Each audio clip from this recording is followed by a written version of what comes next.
What's up, guys? This is Seville with another action figure review. Today, I'll be discussing two more figures from Storm Collectibles based on the hit video game series, Mortal Kombat! Namely, Scorpion, as well as Sub-Zero, based on their classic appearances in MK1 and 2.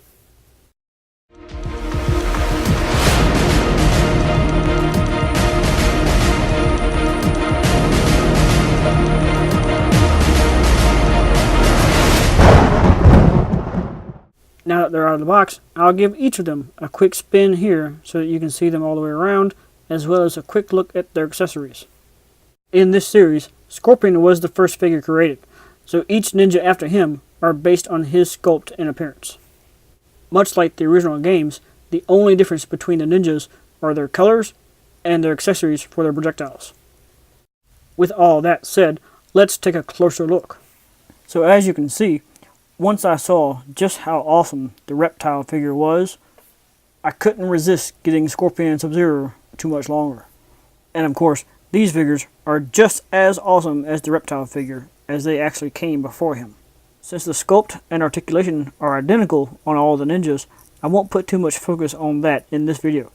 Instead, I will focus on what makes them each unique, which is their accessories.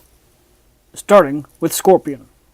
Firstly, I should mention that they all come with the same identical hands that can be swapped out, including what I call the grabber hand, which is primarily for Scorpion to hold the rolled up rope for his spear. Speaking of his spear, there is also a straightened out version which has a loop that you can hook into the wrist joint. Once it's hooked on, you can practically hear Scorpion saying, "Get over here!" Just like that. Like Reptile, Scorpion does also come with the MK1 style mask, but that's not all.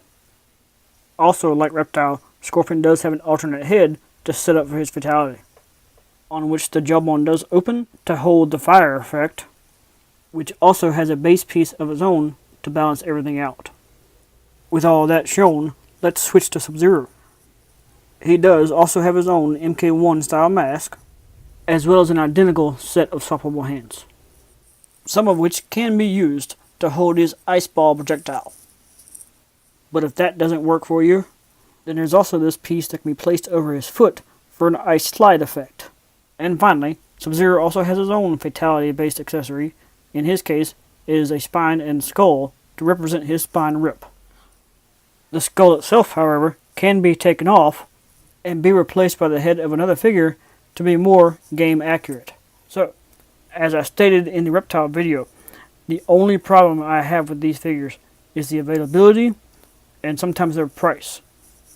Their retail prices seem to bottom out around $50, but I know I've seen Scorpion get up to $125 on secondhand markets such as eBay and Amazon. However, my overall rating for each of these figures is still 4 stars, which means they are awesome and totally worth owning for even casual fans of the characters or the video game series as a whole. And because of that, I absolutely intend to continue collecting and reviewing this line of figures. So, if you like this video, please give it a thumbs up and comment below. Thank you guys for watching, and if you want to see more from me, get over here! And subscribe.